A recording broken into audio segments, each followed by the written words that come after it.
જૈન વિદ્યાર્થીઓ, માહી એજ્યુકેશનમાં હું પલ્લવી ગોહિલ આપ સૌનું સ્વાગત કરું છું। વિદ્યાર્થીઓ, આજના વિડીયોમાં આપણે જોઈશું ધોરણ 5 વિષય ગણિત પ્રેક્ટિસ વર્કનું મૂલ્યાંકન 1 પ્રકરણ નંબર 1 થી 7 એનો પ્રશ્ન નંબર 1 અ જોઈએ આપણે। નીચેના દરેક પ્રશ્નના જવાબ માટે આપેલા વિકલ્પોમાંથી સાચો વિકલ્પ શોધીને લખો। હવે પહેલું છે, નીચેનામાંથી કઈ બંધ આકૃતિ નથી? બરાબર, જુઓ આ બંધ છે સી, બંધ આકૃતિ કઈ નથી? સી। બીજું છે, નીચેનામાંથી ચાર બાજુઓથી કઈ બંધ આકૃતિ બને છે? જેની ચાર બાજુ હોય તો ડી, અહીંયા જે લંબચોરસ છે ને એ। ત્રીજું છે, એક ટ્રક 1 કલાકમાં 30 કિલોમીટરનું અંતર કાપે તો તે 4 કલાકમાં કેટલું અંતર કાપે? તો 1 કલાકમાં 30 કિલોમીટર તો 4 કલાકમાં કેટલું? 4 ગુણ્યા 30, બરાબર? કેટલા થાય? 4 તારી 12, પાછળ 0, 120 કિમી। બી 120 કિમી અંતર કાપે। ચોથું છે, બંધ આકૃતિ દ્વારા રોકાયેલી જગ્યાને શું કહેવાય? તો કોઈ પણ બંધ આકૃતિ હોય, બરાબર, એના દ્વારા રોકાયેલી વચ્ચેની જે જગ્યા હોય એને શું કહેવાય? તો ક્ષેત્રફળ કહેવાય। ક્ષેત્રફળની વ્યાખ્યા છે આ। બ છે, ખાલી જગ્યા પૂરો। પહેલું છે, 3 સેમી બાજુવાળા ચોરસની પરિમિતિ ખાલી જગ્યા સેન્ટીમીટર થાય। તો હવે ચોરસ છે, બરાબર, અને ચોરસની બાજુ કેટલી છે? 3।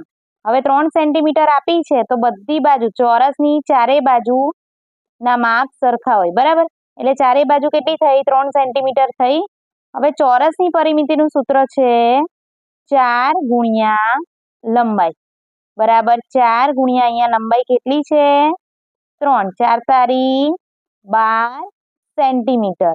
અહીંયા સેમી આપ્યું છે તો તમારે અહીંયા નથી લખવાનું, જવાબ આવશે 12 સેન્ટીમીટર, બરાબર। તો 3 સેન્ટીમીટર બાજુવાળા ચોરસની પરિમિતિ કેટલી થાય? 12 સેન્ટીમીટર થાય। હવે બીજું છે, કોઈ એક વસ્તુના 4 સરખા ભાગમાંથી 3 ભાગ। હવે કોઈ એક વસ્તુના, બરાબર, 4 સરખા ભાગમાંથી 3 ભાગ, કુલ 4 ભાગ અને એમાંથી આચ્છાદિત 3 ભાગ એટલે કેટલા થાય? 3/4 ભાગ થાય। ત્રીજું છે, વસ્તુના 6 સરખા ભાગમાંના એક ભાગને અપૂર્ણાંકમાં, 6 કુલ ભાગ હોય સરખા, એમાંથી એક ભાગ એટલે 1/6, 1/6 કહેવાય। ચોથું છે, પૂર્ણ આંટો કે પૂર્ણ પરિભ્રમણ એટલે શું? કેટલું થાય? આટલું કેટલું થાય?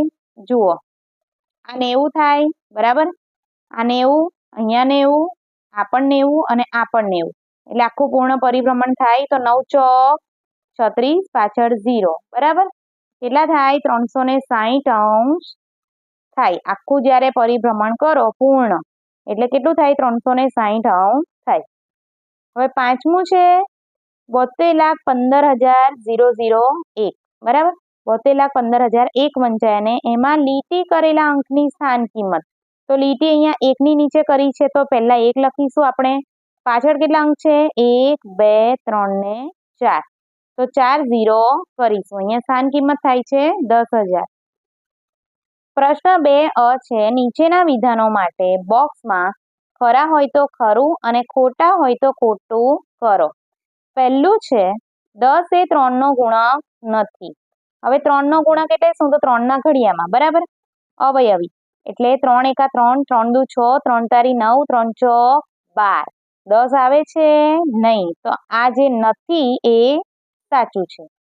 બીજું છે, 9 એ 18 નો અવયવ નથી, તો 18 ના અવયવમાં 9 દુ 18, બરાબર, 9 દુ 18 થાય, માટે 9 એ 18 નો અવયવ છે, માટે આ જે વિધાન છે ખોટું છે।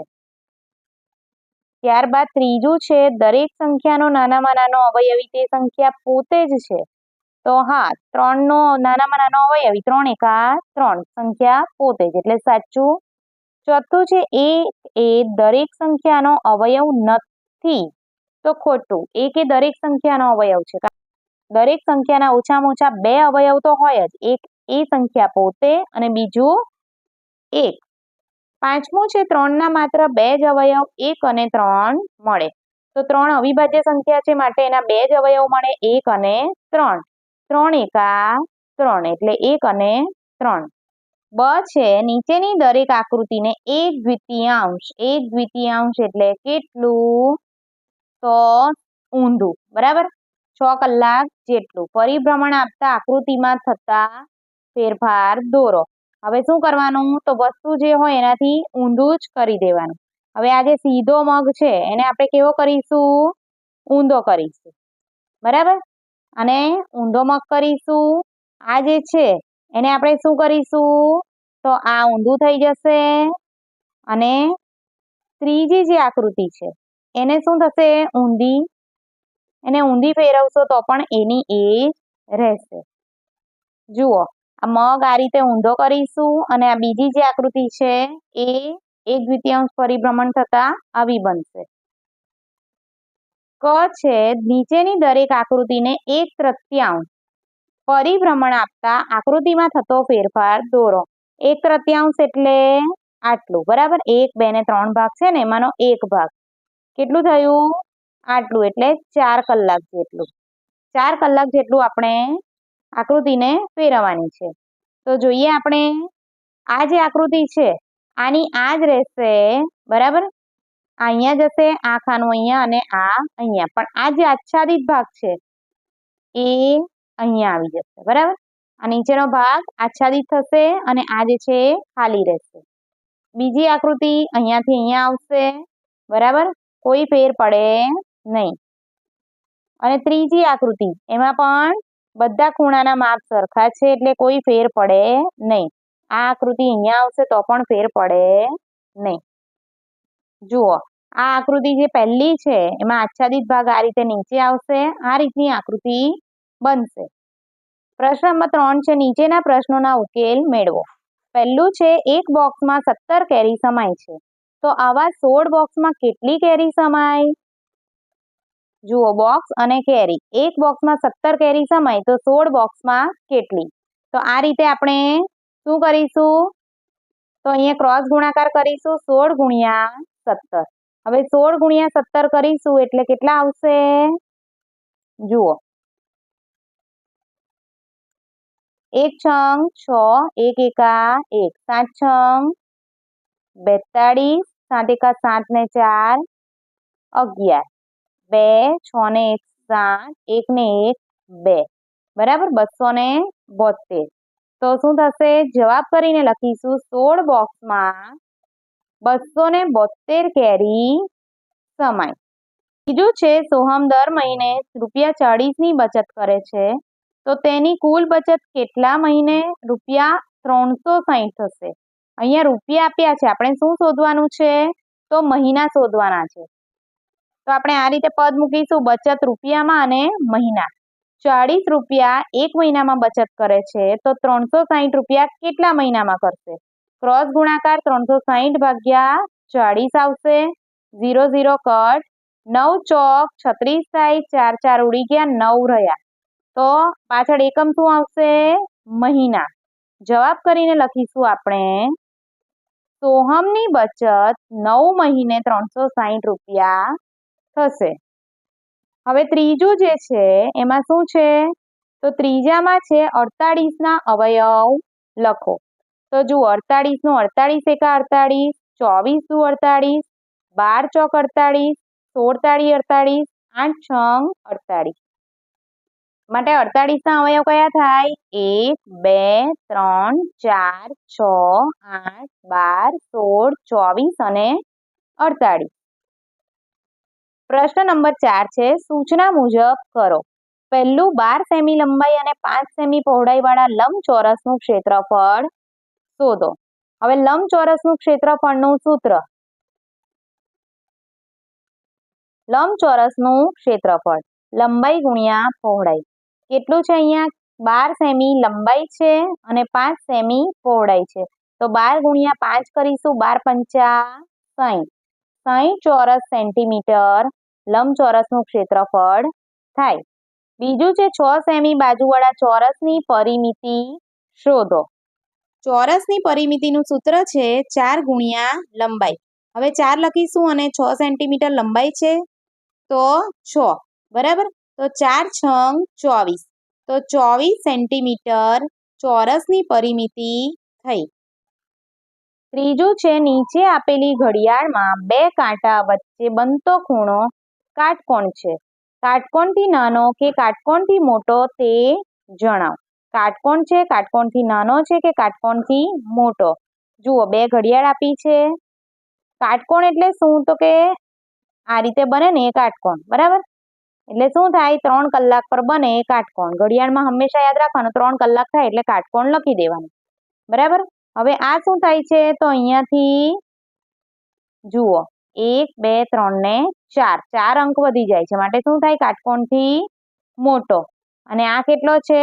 બીજો, તો કાટકોણથી નાનો.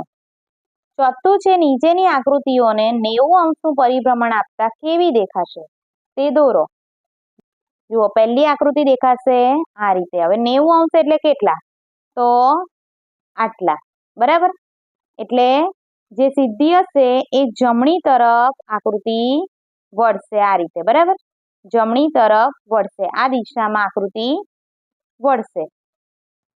એટલે આ પહેલી આકૃતિ આ રીતની બનશે અને બીજી આકૃતિ શું થશે? તો બીજી આકૃતિ નીચેની દિશામાં છે ત્યાંથી વળીને આ રીતની બનશે. પ્રશ્ન નંબર 5 છે નીચેના પ્રશ્નોના જવાબ આપો.